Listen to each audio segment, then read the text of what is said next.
अच्छा, उसमें जो बड़ी उम्र का जिन होगा, जो ताकतवर होगा ना, वो इसके साथ डील करेगा। हर जादूगर के साथ जिन्नात की डील होती है, ये याद रखिएगा। एक बंदा है जादूगर था, उसके साथ उसने शर्त रखी, तुमने पूरी ज़िंदगी गुस्ल नहीं करना है। इतना गुस्ल नहीं करना सर, वो पाकी हासिल कर ही नहीं कर सकता। सकता। कहीं है जो तू मुआज़ल्ला तुमने अपने महरम रिश्ते के साथ बदकारी दलाइल पेश अक्सर करते हैं। बाजू में सजी मैं सर पे बताता तवीज हूँ, बांध लें या मैं बताता हूँ पैरों के घुटनों पे लोग सर, बांधते हैं सर। मैं 2 चीज़ बताता हूँ। हम उनसे सवाल करेंगे, भाई आपने कुरान लिखा हुआ है तवीज़ गले में पहनना, जब वाशरूम जाते हैं तो आप क्या करते हैं? कहते हैं जी हम तवीज़ को बाहर रख देते हैं, फिर वाशरूम जाते हैं। अब वाशरूम में जहाँ पे जिन्नात के लाज़मन होते हैं, वहाँ पे आप तवीज़ पहन के नहीं गए और वाशरूम से आप सही सलामत बाहर आ गए, और जिस रब ने वाशरूम में आपकी हिफाजत की, वो बाहर आपकी हिफाजत नहीं करेगा? काफ़ी हम सुनते भी हैं जो रूहानी इलाज करते हैं, उनके पास अपने भी कोई जिन वगैरह होते हैं जिनसे वो काम लेते हैं। तो ऐसा कोई सिस्टम आपके साथ भी है या नहीं? सबसे पहले तो मैं आपको बतलाता चलूँ कि पैगम्बर अलैहिस्सलाम का वाक़या है। नबी अलैहिस्सलाम एक रोज़ नमाज़ अदा कर रहे थे रात के वक़्त, तो उस वक़्त जिन आए, शैतान आए, उन्होंने आप सल्लल्लाहु अलैहि वसल्लम को ना ज़रा तंग करना शुरू किया। तो नबी अलैहिस्सलाम ने उसको पकड़ के दबोच लिया, और सुबह फ़जर के बाद, नमाज के बाद सहाबा इकराम जो बैठे हुए, तो वसल्लम ने फ़रमाया कि रात शैतान मेरे पास आया, उसने नमाज में खलल डाला, परेशान करने की कोशिश की, तो मैंने उसको पकड़ा और मैंने ये सोचा कि मैं उसको मस्जिद के सतून के साथ बांध दूं, और सुबह मैं मदीने के बच्चों को दूंगी, इसको पकड़ के ज़रा तंग करो, ठीक है, तो इससे भी पता चले। तो सहाबा कहते हैं रसूल फिर क्या बना? फरमाया कि मैंने उसको छोड़ दिया, आज़ाद कर दिया। क्यों? फरमाया कि मुझे अपने भाई हज़रत सुलेमान अलैहिस्सलाम की दुआ याद आ गई कि जिन्होंने जिन्नात पे हुक्मरानी की थी। उन्होंने कहा था, अल्लाह मेरे बाद ऐसी बादशाहत किसी को ना देना। तो मैंने पकड़ तो लिया, लेकिन भाई की दुआ की वजह से मैंने उसको आज़ाद कर दिया, छोड़ दिया। तो ये जो लोग हैं ना, जो बज़ाहिर जिन्नात को काबू करके बैठे हैं, कहते दावा करते हैं हमारे पास जिन्नात है, हमने चिल्ले काटे हैं, तो ये सारे गैर शरई काम करते हैं। चिल्ला है वैसे क्या है? चिल्ला ये असल में ये आमलीन का ही वर्ड है जी, कि जब जिन्नात को काबू में करने के लिए अमलियात किए जाते हैं, मुख्तलिफ चिल्ला जात होते हैं। उसमें कहते हैं कि जी एक उल्लू भी रखा जाता है। मैं आपको बताता हूँ, ये ना कटी बड़ा सीरी। ख़तरनाक सा मामला है। मुख्तलिफ अमलियात हैं, कोई 11 दिन का, 41 दिन का, इससे ज़ायद चिल्ले होते हैं। कोई पानी में किया जाता है, कोई कब्रिस्तान में किया जाता है। मैं बताता हूँ आपको, मुख्तलिफ तरीक़ों से किया जाता है, एक नहीं है, सबका सेम नहीं होता, सबका मुख्तलिफ है। और इतने इतने गलीज़ लोग हैं अमलीन, अस्तग़फिरुल्लाह माज़अल्लाह। इन्होंने जब चिल्ला काटा है ना जी, तो जिन्नात आती हैं इनके पास। अच्छा, जब वो चिल्ला पूरा हो जाता है, समझ लें कि कामयाब हो गया किसी भी तरीके, अब होगा क्या? अब उनमें से जो जितने जिन्नात, इसने वो जो दायरा लगाया हुआ, उसके दौरान वो जितने जिन्नात आ गए, वो इसके कंट्रोल में बज़ाहिर आ गए। अच्छा, उसमें जो बड़ी उम्र का जिन होगा, जो ताकतवर होगा ना, वो इसके साथ डील करेगा। हर जादूगर के साथ जिन्नात की डील होती है, ये याद रखिएगा। जो भी जादूगर है जिसने जिन्नात को काबू में किया हुआ है, बज़ाहिर मैं कह रहा हूँ क्योंकि इसके पीछे हकीकत और है। असल में वो जिन्नात, इंसानों ने वो जिन काबू नहीं किए होते, वो जिन ने वो बंदा काबू किया होता है। अब वो कैसे किया होता है? क्योंकि जब भी वो जिन्नात चिल्ले में आते हैं, हर जादूगर के साथ उन्होंने कोई ना कोई शर्त रखनी होती है। शर्त कोई भी हो सकती है। हमारे पास आए वाक़यात, अब क्या क्या करते हैं, एक बंदा है जादूगर था, उसके साथ उन्हें शर्त रखी, तुमने पूरी ज़िंदगी गुस्ल नहीं करना है। इतना गुस्ल नहीं करना सर, वो पाकी हासिल कर ही नहीं सकता।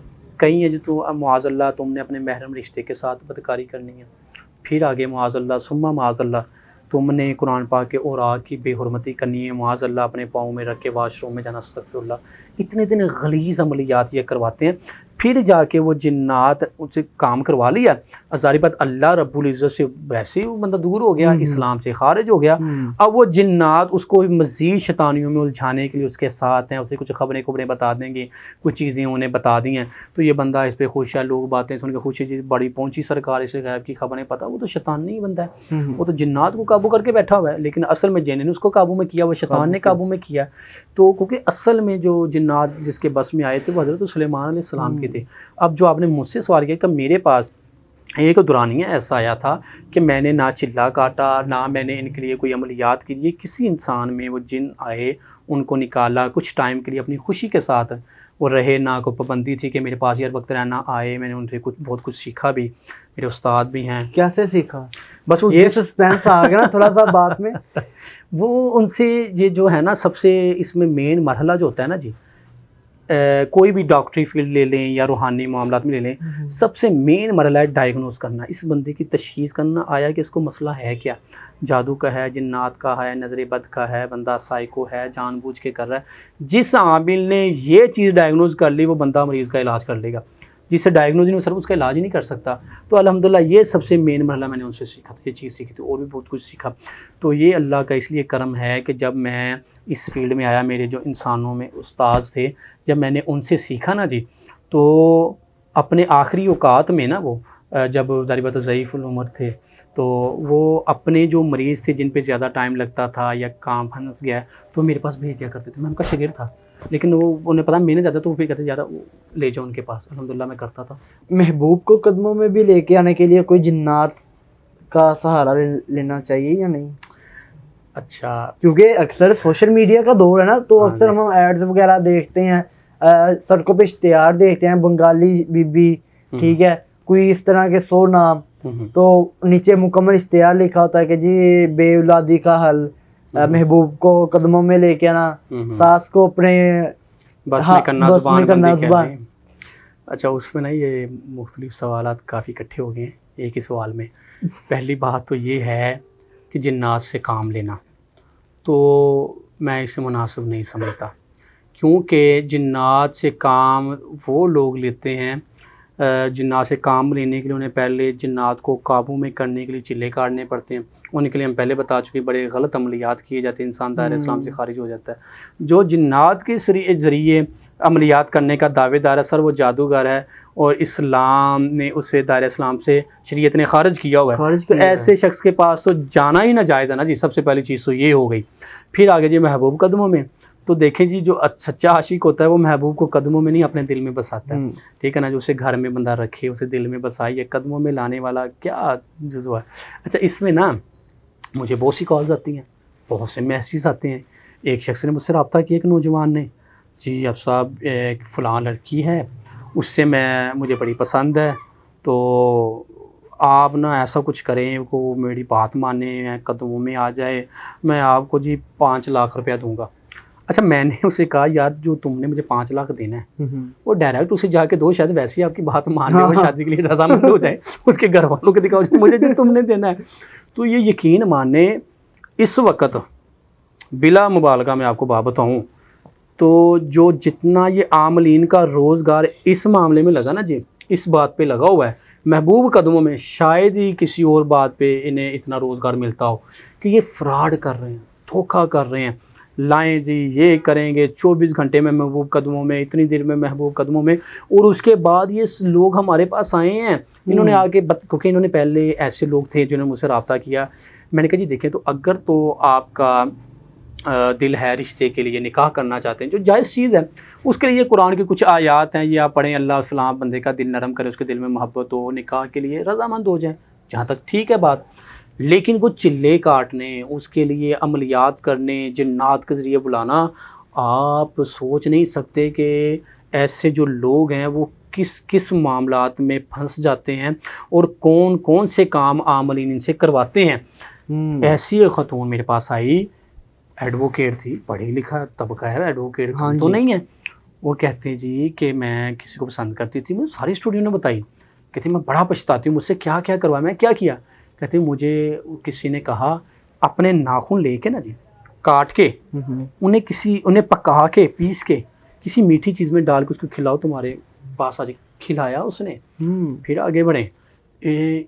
सबसे ज़्यादा जो ख़वातीन अपनी इज्जत का सौदा करती हैं ना जी, यहाँ आके करती हैं। फैसलाबाद का एक बदबख्ता, उसके पास कॉलेज की लड़की गई है, तो 2 लड़कियाँ थी, जो सहेली लेके गई, शामिल को जानती थी, लेके गई अपनी सहेली को साथ, जी ये मामला है इसका, जी फ़लाँ को पसंद करती है, तो कुछ ऐसा करें। पता जी हो जाएगा, तुम दोबारा मेरे पास आना। उसको बुलाया, उसने अकेली को बुलाया। बुलाने के बाद उस खबीस ने उसे कहा जी मेरे साथ मिलो, हम बदफेली करेंगे, तो फिर गंदी जो चीज़ है उसके साथ तवीज़ लिख के तुम्हें दूंगा, लो 24 घंटे में महबूब कदमों में ना आए तो फिर कहना। उसकी इज्जत के साथ खेला है, बार बार खेला है। फिर यहीं तक नहीं, फिर जिसका खुद मरीद बना था, जो इसका भी उस्ताद था, फिर बाद में इस लड़की को उसके पास लेके गया। फिर वो लड़की बेचारी बाप में जलील होकर रुसवा के जब पहुंची, फिर उस पर हमने कानूनी कार्रवाई भी की उस आमिल पे। तो ऐसे ऐसे होते हैं, ये एक नहीं, ऐसे बड़े केसेस बड़े पड़े हैं कि जाते हैं और अपनी खामद को बस में करने के लिए, अपने महबूब को बस में करने के लिए जाती हैं और अपना आप सब कुछ उस बदबख्त को लुटा के अपनी इज़्ज़त का सौदा करके तो घर लौट के वापस आ जाते हैं। ऐसे काम कभी फिर होता है? नहीं होता। काम का होना सर, कभी भी ना। देखें ना, गंदगी को कैसे साफ़ कर सकती है ना, गलत चीज़ है वो कैसे आपका काम कर सकती है, कभी भी ऐसा मुमकिन नहीं है। मैं समझता हूँ कि औरतों को इस तरह के आमिल के पास जाना सर ये अभी नहीं जाना चाहिए। पता चला है ना कि ये हुकूमत एक लाहे अमल इख्तियार तो कर रही है, अगर तो पूरा कर ले तो सर बहुत ही बेस्ट है, बहुत अच्छा इकदाम है इनका। जो कह रहे हैं ना ये जैली जितने भी आमरीन पीव के इनको पकड़ना, सर ये करें, यकीन माने आपके मुल्क में सुकून हो जाएगा। इतने घर उजाड़ के बैठे हुए ना, सत्यानाश हो गया। अब ये हमारे इस जुमे बल्कि DSP साहब हमारे मस्जिद भी आए हैं, कुली की चाय लगाई, बड़े अच्छे दोस्त हैं हमारे। तो वो कहते हैं कि इधर फैसलाबाद के वाक़या सुना रहे थे, कहते 2 कत्ल हो गए हैं। अच्छा कत्ल किस तरह हुए हैं?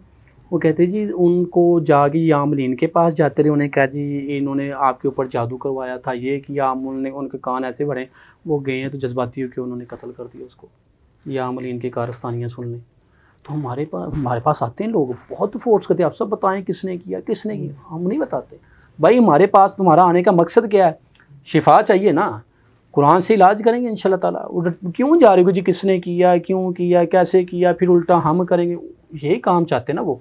तो ये तो सारा नाजायज़ काम हो जाएंगे, फिर उसमें और आप में क्या फ़र्क रह गया? वो पहले दार इस्लाम से खारिज, जिसने जादू किया, आप भी करेंगे तो आप भी दार इस्लाम से खारिज। सोशल मीडिया पे एक बाबा जी हैं और उनका छोटा सा कद है, वो कुरान पाक को ना नीचे वो, हाँ देखा था, वो देखा होगा आपने, वो पता नहीं वो लेते हैं कोई कैंची से उसने लिया, धागा बांधा पर लटकाया। तो सर ये देखे ना किस तरह ये कैसे हिसाब लग रहा है, ये कुरान की तौहीन हो रही है। कुरान इसलिए लाया गया भाई, कुरान को समझा ही नहीं है, पता ही नहीं कुरान की सर अहमियत क्या है, ये चीज़ है क्या।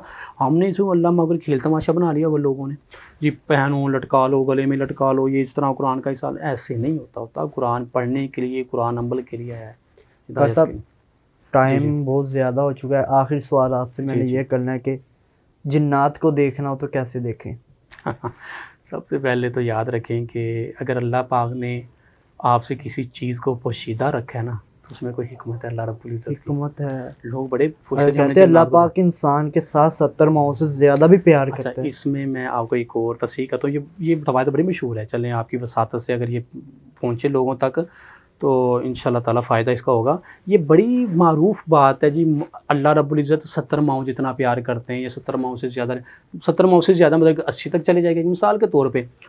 तो ऐसी कोई रवायत नहीं है, याद रखिएगा कि अल्लाह 70 माओं जितना प्यार करता है या 70 माओं से ज़्यादा, ऐसी कोई रवायत नहीं। अगर ये होती तो इट्स मीन कि अल्लाह रब्बुल इज़्ज़त की रहमत को आपने महदूद कर दिया, सिर्फ 70 माओं जितना रख दिया हमने।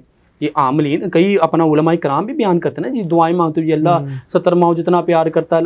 सर ये नहीं है, मैं आपको असल हदीस सुनाऊँ, आप खुश हो जाएंगे, जो असल रवायत है।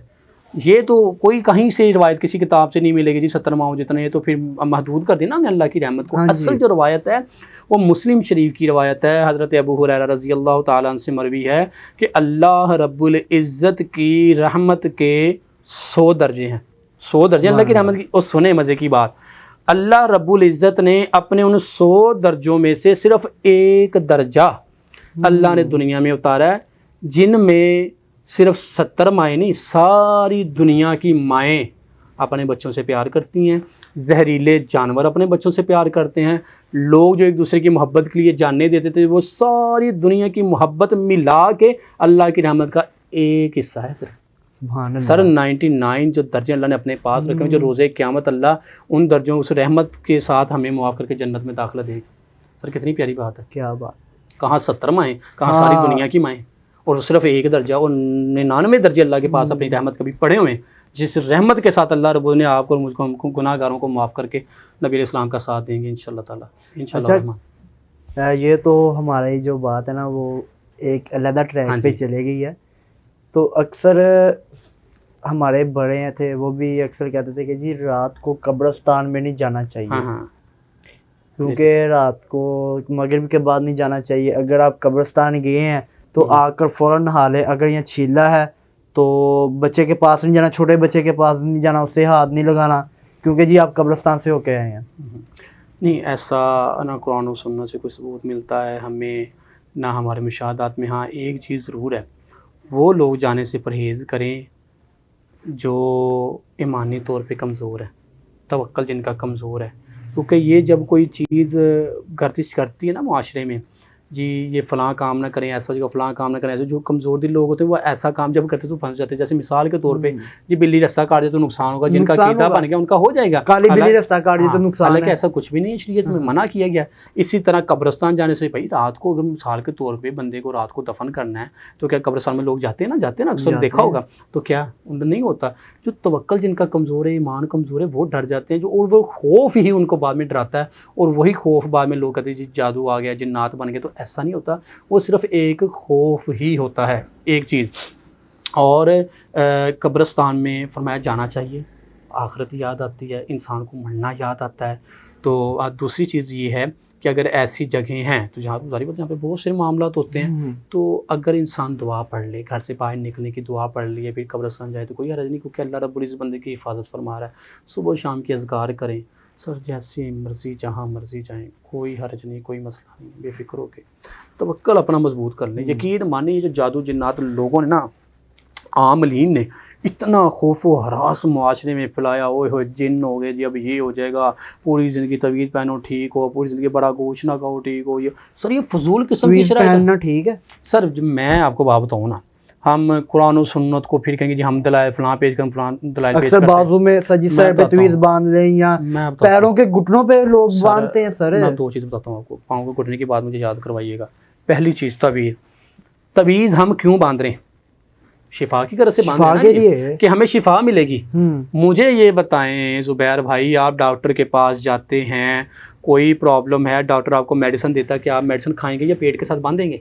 खाएंगे। गले में लटकाएंगे कभी? नहीं। क्यों नहीं लटकाएंगे? आप समझ जाने को पता है दवाई खाने में इसका शिफा है, तो कुरान के लिए हमें पता नहीं कि कुरान पढ़ने में शिफा है या कि लटकाने में शिफा है। अब अगर आप कहें जी वनुनज़्ज़िलु मिनल कुरानी मा हुवा शिफा, कुरान शिफा है, हम इसलिए लटका रहे हैं। अल्लाह रब्बुल इज़्ज़त ने शहद को शिफा का, जैतून को शिफा का, कलवंजी को शिफा, कभी हमने उनकी बोतलें लेके गले में लटकाई हैं? तो कुरान को ही क्यों लटका रहे हैं भाई? फिर अगली बात जो आपने घुटने की बात की, ये हकीकत है, मेरे पास नाफ के नीचे लोग कहते हैं, मेरे पास वीडियोस पढ़ी, मैंने नाव से तवीज़ उतरवाई हैं, गले से लुटवाई, अब पाँव से मैंने तवीज़ उतरवाई है। मुझे सेंड करनी है, मैं आपको एक वीडियो में आपको सेंड करूंगा, उसमें मैंने वो प्रॉपर एक वीडियो बनाई। एक बुजुर्ग मेरे पास आया, कहता जी मैंने ये पाँव में तवीज़ लेके पहना, मेरे पाँव में बड़ी तकलीफ थी, मैंने एक बाबे ने तवीज़ दिया, मैंने उसको बकरा दिया, मेरा पाँव ठीक हो गया, तवीज़ मैंने पहना पाँव में, अब मेरे दूसरे पाँव में टांग में तकलीफ है, आप मुझे कोई तवीज़ दे दो, अगर मैं ठीक हो मैंने आपको बकरा ला के देना। मैं क्या बाबा पहले बेचारा गरीब साहब, मैं क्या बकरे की टेंशन आप ना लें, तो मुझे पहले वो तवीज़ उतार के दिखाएं। मैंने वो तवीज़ ज़ुबैर भाई उनसे लिया है, मैंने उस तवीज़ को ओपन किया है, पाँव में तवीज़ पहना हुआ है, गंदगी लगती है, सब कुछ लगता है। उस तवीज़ के ऊपर क्या लिखा था? कलमा लिखा हुआ था। नौज़ुबिल्लाह। अब मुझे बताएं, मुसलमान बज़ाहिर है ना वो अमल जिसने दिया, अब वो तौहीन नहीं अच्छी खासी जो पाँव में बांधा हुआ है। इस तरह एक औरत का मैंने तवीज़, दोनों शायद वीडियो मेरे पास पड़ी होंगी, एक औरत का मैंने तवीज़, उस पर भी कुरान लिखा हुआ था, पाँव में पहना हुआ था उसने, कुरान लिखा हुआ है, तो इससे बड़ी तौहीन क्या होगी? फिर अच्छा जो तवीज़ पहनते हैं, अच्छा हम उन्हें कहते जी यार कुरान तवीज़ नहीं पहनना चाहिए, मन तअल्लक़ तमीमतन फ़क़द अशरक, तवीज़ जिसने पहना शिरक किया। हाँ इसमें ये चीज़ है कि जिस पे कुरान लिखा उसको हम तवीज़ को शिरक नहीं कहेंगे, लेकिन पहनना वो भी जायज़ नहीं है। अब हम कहेंगे जी जो तवीज़ आपने पहना गलत है, वो कहेंगे जी इस पर कुरान लिखा तो क्या गलत है? हम उनसे सवाल करेंगे भाई आपने कुरान लिखा हुआ है, तवीज़ गले में पहना, जब वाशरूम जाते हैं तो आप क्या करते हैं? कहते हैं जी हम तवीज़ को बाहर रख देते हैं, फिर वाशरूम जाते हैं। अच्छा जी, हम कहते हैं जी बाहर की गारंटी तो शायद ना हो कि भाई कमरे में या फलां जगह जिन्नात हैं या नहीं है, वाशरूम में तो लाजमन होते हैं, दुआ में भी आता है हाँ जिन्नात का। अब देखिए ना कि जो अब वाशरूम में जहाँ पे जिन्नात के लाजमन होते हैं वहाँ पे आप तवीज़ पहन के नहीं गए और वाशरूम से आप सही सलामत बाहर आ गए, और जिस रब ने वाशरूम में आपकी हिफाजत की वो बाहर आपकी हिफाजत नहीं करेगा? बेशक। तो फिर आप क्यों पहन आपको वाशरूम में, तो फिर ज़्यादा ज़रूरत थी तवीज़ की। सोचने की बात है ना, पहन के जाएंगे तो गुस्सा की, उतार के जाएंगे तो जिन्न है। ये बस हमें समझने की बात है, समझने की बात है। ये इतना सर पता क्या बात है, मैं इतने बेशुमार तवीज़ात पढ़े हुए, बाद में ना इसका एक बनाइएगा वीडियो क्लिप लगाइएगा कितने तवीज़ात पढ़े। अब हम भी लोगों की तरह बैठे बैठाए फ़ोटो स्टेट करवा के रखें, हमें मेहनत ही ना करनी पड़े, जो मरीज़ आए उसको हम तवीज़ दें और वो बांधे, हम उसके पैसे लें। सर एक एक मरीज़ पे पढ़ाई करनी पड़ती है, मेहनत करनी पड़ती है, रुकिया करना पड़ता है, उसके असरात को ज़ाइल करना पड़ता है, बड़ी मेहनत का काम है। ये क्या करते हैं, जो बंदा है वो फोटो स्टेट करवा के तवीज़ रखें जी पहननी जाओ ठीक हो, ऐसे नहीं होता है।